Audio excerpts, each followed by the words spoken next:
after you realize you want to be an owner, okay, the next step in your mind is, how do I get to be a bigger, better owner? Okay, so that's why today.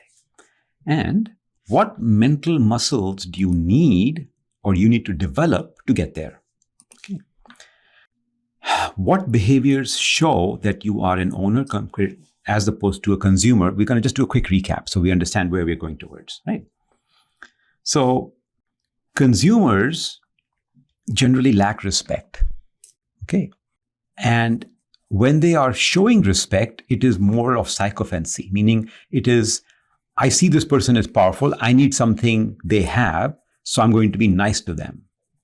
This is patently not respect. Respect is not this. But most people's definition of respect is that I'm bowing my head, or I'm being nice, or I'm praising you because you have something I want. And that's what they mean by respect. That's sycophancy. Yeah, that is a need-based reaction. Okay, and it just looks like respect because sometimes when you respect someone, you are in awe with that person, right? And you agree with them because you're like, wow, this person knows so much. Mm-hmm. But this person is copying that behavior, but with a personal, internal, snide, maybe selfish even goal, right? So it is your intentions that determine your karma. And we haven't done that yet. So it'll be a future show on what is karma, what is action. Mm-hmm. Karma is just the Sanskrit word for action. People think, oh my God, if you believe in karma, you're already Eastern. No, karma is just action. It's a whole nice word for action. Mm-hmm. And action has a result and a reaction, right? That's why the word karma is talked so much about, because the Western word action doesn't include those things. It just includes do. But it doesn't take into account that your doing has results, has reactions, has maybe negative reactions that you just earned because of your doing. And this holistic picture, that concept of that word doesn't exist in the Western languages. Okay. So when that need to discuss that concept comes up in the West, they have to use the word karma instead of word action because, well, you need the right word. Okay. So there's a lack of respect when in the behavior of consumers, and there is true intended respect, true respect intentionally, right, earned perhaps for people that are owners. Okay. And therefore they can agree with the right points and disagree with the wrong points while still respecting that person. So a respectful person is able to agree and disagree without loss of love and respect. Whereas a consumer is, when you are agreeing with them, they feel loved. When you're disagreeing with them, they feel hated, right? When you are being nice to them, they feel you must care for me.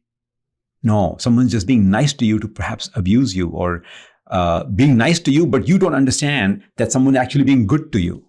So a consumer cannot even comprehend someone else's goodness because they themselves aren't good. They're always selfish, personal, right?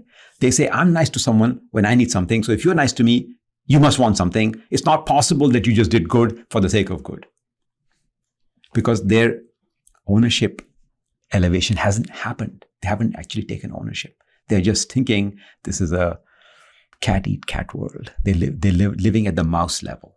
I get what I need. That's it. And everybody gets what they need. That's life. No, that's not life. That's a very low level of civilization. And that's not how humanity got where we are today. Okay? So to elevate yourself to this level may feel a big stretch for them.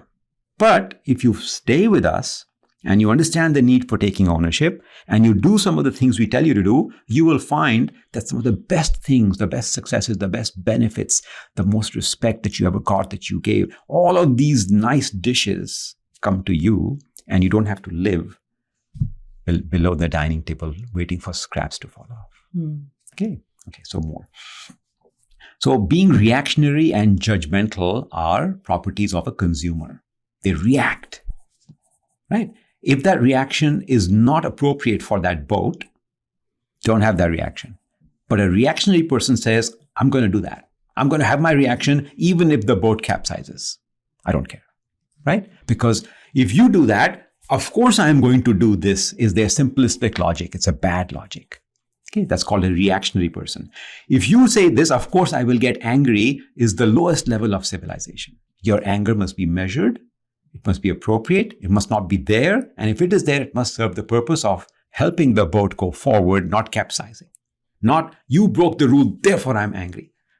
That's like really terrible mouse level. Okay, don't do that. And if you are doing that, it's okay. Accept it. Say, oh my God, I do that.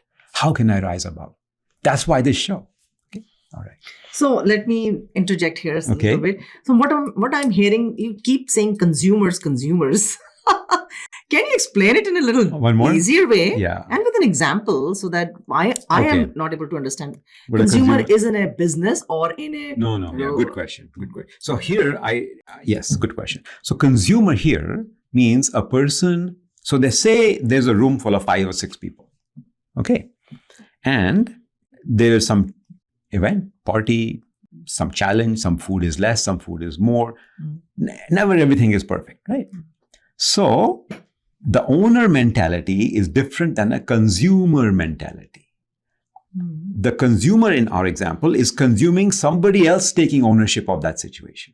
They're consuming that some person says, oh, the salsa is less, or these chips are less. Let me not eat more chips, or let me find out if there are more chips in the kitchen. Let me get them out.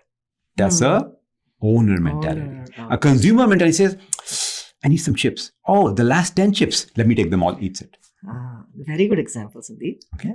Yes. So, but at a mental level, not at a physical level. Okay. So this is a consumer of somebody else's ownership. Okay. So another example, say there are 6 people in the room and 2 people are looking not happy, slightly off, right? They're looking maybe that they were disrespected or they're pouting because, they love their beverage that they want to drink, like chai with adrak, and there's no ginger chai there, the tea there.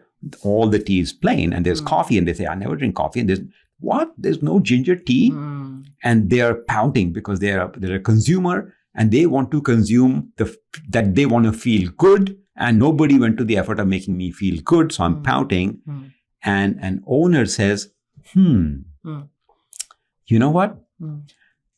In about 15 minutes, there's ginger tea coming up. I just found out from the kitchen. So they found out this person is pouting for this reason. They took ownership. They found out, can you make some ginger? Yes, I can. How long will it take? 10 minutes? Okay. 15 minutes later, we're going to have. So don't drink that tea that you're drinking. Let it be. So owner and consumer at the mental level.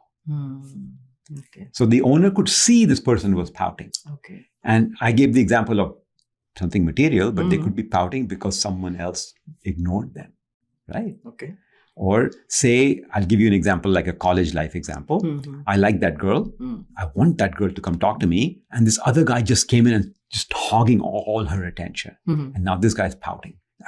Like, who invited that guy? And so the owner mentality will say, hey, you know what? That girl, she was looking forward to saying, hi, do you come? Let me introduce you. Owner mentality. So it doesn't have to be material like tea or chips. Sure. But it's easily understandable when you mention something material. Good question.